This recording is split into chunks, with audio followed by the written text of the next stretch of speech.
تجھ سے کوئی نہیں۔ ناف سے لبریزی تو دوسری طرف ان کے ایام طفولیت اور بچپن کی زندگی بھی پھولوں کی طرح بیدا خزیر و دلکشی، جو یتیم بن کر دنیا میں تشریف لائے لیکن سارے یتیموں کے امام بن گئے، جن کی ولادت سے قبل ہی باپ کا سایہ سر سے اٹھا دیا گیا تھا، اور جب گھٹ نہ چلے تو ماں کی ممتا اور اس کی میٹھی میٹھی آواز سے بھی محروم کر دے گئے، جنہوں نے اسے سنسان ماحول میں چلنے کا سلیقہ سیکھا تھا جو انتہائی بھیانک، پر خطر اور خوفناک تھا۔ ہر طرف گلی کوچے میں تلواروں کی جھنکار اور گلی گلوچ کی آواز سنائی دیتی۔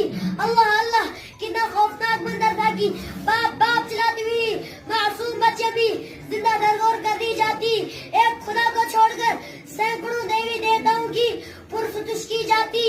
وہاں کا ایک ایک بچہ تہذیب و تمدن سے نہ بلند، شراب نوشی، درو گوئی بے حائی کا حوصلات تھا، رقص سرور و سرور ناچ گانا خاک و پتھر ان کے محبوب مشلغہ ہوتا تھا۔ جو نبی تو میرے قبول ہو، وہی کاش میرے اصول ہو، وہی صبر ہو، وہی گفتگو، وہی سادگی، وہی عاجزی۔ ماشاءاللہ یہ تھے آپ حضرات کے سامنے درجہ حفظ کے ایک چھوٹے سے طالب علم ساحل نذیر مناس، اور الحمدللہ انہیں 21 پارے بھی حفظ ہیں۔ اللہ تعالیٰ انہیں بعمل حافظ قرآن بنائے۔ اس کے بعد میں اپنے انجمن کو آگے بڑھاتے ہوئے مدرسہ حاضہ کے ایک طالب علم محمد ادریس شیخ کو دعوت دیتا ہوں، موصوف تشریف لائے اور اپنا موضوع پیش کریں۔ دوستو، 36 عیسوی میں دنیا بڑی اضطرابی اور بے قراری کی حالت میں اپنے لمحات گزارا کرتی تھی۔ ہر طرف فتنہ و فساد پھیلا ہوا تھا، دوسروں کو ظلم و زیادتی کرنے کو اپنی بڑائی کی دلیل سمجھتے تھے، دوسروں کے حقوق کو دبانا ایک قابل فخر کارنامہ سمجھا جاتا تھا۔ ایک بادشاہ کا دوسرے بادشاہ کے ملک میں داخل ہو کر خون خرابہ کرنا ایک قابل قدر کارنامہ سمجھا جاتا تھا۔ غریب و نادار اور معذور لوگوں کو معاف تک نہیں کیا جاتا تھا۔ شیر خوار بچے کو دیوار پر زور سے مارا جاتا تھا، جس سے بچے کا بہجہ نکل کر باہر آ جاتا تھا۔ کیسر و کسریٰ کی تاریخ کسے معلوم نہیں، روم ایران کی ویرانی کسے یاد نہیں، بخت نصر کے قتل عام سے کون واقف نہیں، جنگ کلاب کی بے دردی سے کون آشنا نہیں۔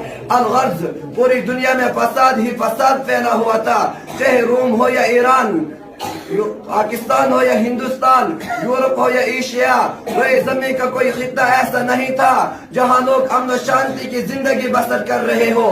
اسی حالت کو بیان کرتے ہوئے قرآن کریم کہتا ہے ظہر الفساد فی البر والبحر بما کسبت ایدی الناس۔ ایسے خطرناک اور تاریخ ترین حالت میں اسلام کا ظہور ہوتا ہے اور اس مضطرور پریشان دنیا کو حقوق انسان کا پیغام سناتا ہے۔ حضرات گرامی، آج کے اس پرفتن دور میں ہم دنیا پر طائرانہ نظر ڈالے تو یوں محسوس ہوتا ہے ہر سمت سے اپنے اپنے حقوق کا مطالبے کی صدا سنائی دیتی ہے، ہر سمت ظلم و زیادتی کا دور دورہ نظر آتا ہے، ایک دوسرے کے حق کو مارتا ہوا نظر آتا ہے، ایک کو دوسرے سے شکایت، ریاح و حاکم کو بادشاہ سے شکایت، آقا و مالک کو غلام سے شکایت، غلام و نوکر کو آقا سے شکایت، اولاد کو والدین سے شکایت، کوئی پڑوسی کا حق ادا کرنے کے لیے تیار نہیں، اولاد والدین کا حق ادا کرنے کے لیے تیار نہیں، والدین پر ظلم و زیادتی کے پہاڑ توڑے جا رہے ہیں، ان کی عزت و احترام کو پامال کیا جا رہا ہے، ان کے ساتھ گناونی اور ناپاک حرکتیں کی جا رہی ہے۔ آج ہم اس ماں پر ظلم و ستم کے برسات کرتے ہیں جس ماں نے 9 ماہ اپنی پیٹ میں رکھا، جس ماں نے 2.5 سال تک دودھ پلایا، جس ماں نے بچے کے خاطر مصیبت برداشت کی، جس ماں نے بچی کی پریشانی کو اپنی پریشانی سمجھا۔ مجھے بتاؤ تو صحیح کہ والدین کا حق یہی ہے ان کے ساتھ گناؤنی اور ناپاک حرکتیں کی جائے؟ ہرگز نہیں، ہرگز نہیں۔ ہم سمجھ رہے ہیں کہ یہاں پر جتنے حضرات بیٹھے ہیں ان کا وقت بہت زیادہ قیمتی ہے، تو ان کا ہم تہہ دل سے شکر ادا کرتے ہیں اور ان کے لیے نیک دعائیں کرتے ہیں کہ انہوں نے اپنے اس قیمتی ٹائم کو نکال کر ان بچوں کی حوصلہ افزائی فرمائی۔ صلی اللہ علیہ وسلم کو بھی مبعوث فرمایا कि लोगों को दीन की तरफ बुलाए और अमल सालिहा की दावत दे और लोगों को सही रास्ता दिखाए। सहाबाए किराम रज़ी अल्लाह अन्हुम ने आपकी बात को तस्लीम किया और आपकी हिदायत पर अमल करते चले गए। अल्लाह ने इनके साथ नुसरत और आसानी को शामिल किया और इनको ये दीन मेहनत और मुशक्कत के बाद मिला। इन्होंने कमा हक किसकी कदर की और आज यही दिन हमारे पास आए हैं। इसलिए हमें इसकी कदर नहीं न इनके अहकाम पर चलने का शौक है। हम नमाज, रोजा, ज़कात और दूसरे दीनी उमूर से दूर और बेहबेरा और नाशना है। दोस्तों, इसलिए मुसलमानों पर हालात आते हैं। कुरान ने हर कदम पर इंसानियत और मुसलमानों की रहबरी की है, मगर हम इससे दूर और गैरों का खौफ दिल में बसाए हुए हैं और खुदा का खौफ हमारे दिल से निकला हुआ है। इसलिए हम इन हालात और परेशानियों से गुजरते हैं। ना हमारे दिल में खुदा का खौफ, ना इस पर यकीन। सारी नजरें हमारी ज़ाहिरी असबाब पर है। इसलिए सारे जहान में आज मुसलमान परेशान है। ए मुसलमानों, खुदा का खौफ दिल में बिठाओ और खुदा पर यकीन कामिल रखो। अगर मुसलमान ख्वाब गफलत से बेदार हो जाएं, अगर मुसलमान ख्वाब गफलत से बेदार हो जाएं, कसम खुदा की कौम का सरदार हो जाए। आज जो चीज हमारे माशरे में फल फूल रही है वो है गाना सुनना। मुसलमानों में आज इसका मर्ज बढ़ता ही जा रहा है। आज कोई घर, कोई दुकान खाली नहीं है कि जिसमें गाना सुनना ना पाया जाता हो। अल्लाह के रसूल सल्लल्लाहु अलैहि वसल्लम हमें यह हुक्म सुना रहे हैं कि मुझे मेरे रब ने आलात गिना को तोड़ने और फोड़ने का हुक्म दिया है। अमरनी रब्बी अजकल गिना।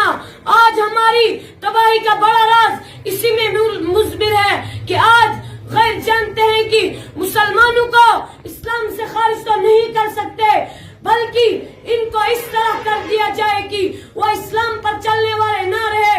इसलिए वो औलाद लौलाद खासकर मुसलमानों में ज्यादातर फैलाने की कोशिश करते हैं ताकि वो ऐश और इज्जत में पढ़कर इस्लाम की तरफ राजी न हो। इन्होंने इश्क नबी की खातिर अपनी जान आपने के हवाले कर दी थी। अगर हक तो यह है कि अगर सरजमीन देवबंद पर उलमा देवबंद की शक्ल में एहसान खुदा न होता तो इश्क नबी का तरीका मालूम न होता, मोहब्बत नबी का वजूद न होता। अगर उलमा देवबंद न होते तो हमें नबी से प्यार करना न आता। अगर उलमा देवबंद न होते तो हमें नबी को अपने सीनों में बसाना न आता। अगर उलमा देवबंद न होते तो हमें नबी से चिमटना न आता। हमें इश्क रसूल चाहिए हुज्जतुल इस्लाम हजरत मौलाना कासिम नानोतवी की तरह। हमें इश्क रसूल चाहिए कुतुब आलम हजरत मौलाना रशीद अहमद गंगोही की तरह। हमें इश्क रसूल चाहिए शेखुल हिंद हजरत मौलाना महमूद हसन गंगोही की तरह। हमें इश्क रसूल चाहिए शेखुल इस्लाम हजरत मौलाना हुसैन अहमद मद्दी की तरह। सबसे पहले ताल्लुक नजर आता है रब्बे कायनात जो मस्दर कुरान है, जो खालिक जहान है, जो मालिक और रहमान है, साहिब ईमान पर बड़ा मेहरबान है। यही हमारा ईमान है। जो इसका मुनकिर है वो शैतान है। कलामुल मुलूक मुलूकुल कलाम, बादशाहों का कलाम कलामों का बादशाह होता है। लिहाजा पता चला कुरान सबसे आला है, कुरान सबसे अर्का है, कुरान को दूसरी किताबों पर फजीलत हासिल है।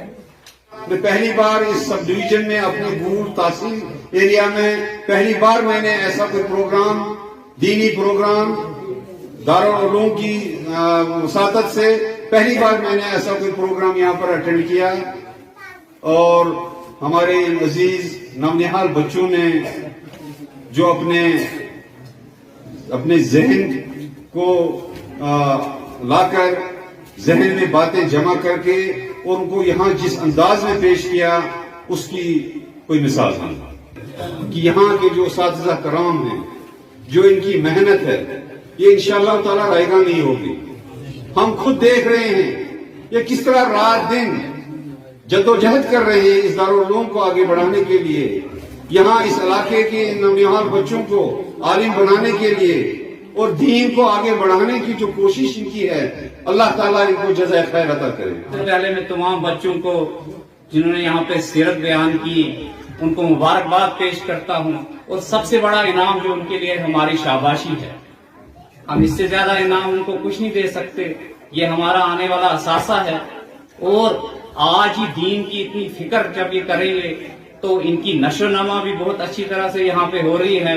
मुफ्ती साहब उनकी और उनके जो आगे टीम है बहुत मेहनत कर रही है और उनकी मेहनत की ये अक्कासी भी हो रही है कि छोटे छोटे बच्चे जो यहाँ पे आए और उन्होंने किस तरह से कुरान पाक की फजीलत और सीरत बयान की, जो कि हमें भी मौका मिला सीखने का। इतनी अर्ज करूंगा कि हमें इस वक्त जरूरत है, अपनी सबसे ज्यादा जरूरत जो है हमें अपनी नमाजों को कायम करने की और झूठ को छोड़ने की।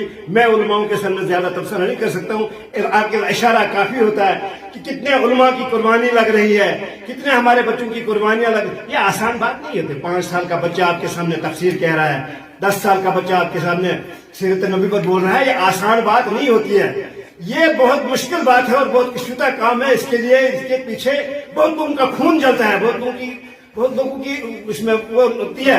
लेकिन हम मकसद क्या होता है कि अमल पर खड़ा करने के लिए। अल्लाह करे कि हमें अमल पर खड़ा करना आ जाए, और जब तक हम अमल पर खड़े नहीं हो जाएंगे, जितना भी इल्म हो, जितने भी उलमा की रातें हों, जितने भी को हों, मेरे ख्याल में उतना असर नहीं होता। इसके लिए तारीख है। आप देखिए, जब तक दुनिया में मोमिन लोग थे, मोमिन कहते हैं कि जो ईमान, क्या किसी आदमी को आज मैं लास्ट बार खत्म करूंगा, क्या किसी आदमी के अंदर आज एक मुसलमान के अंदर भी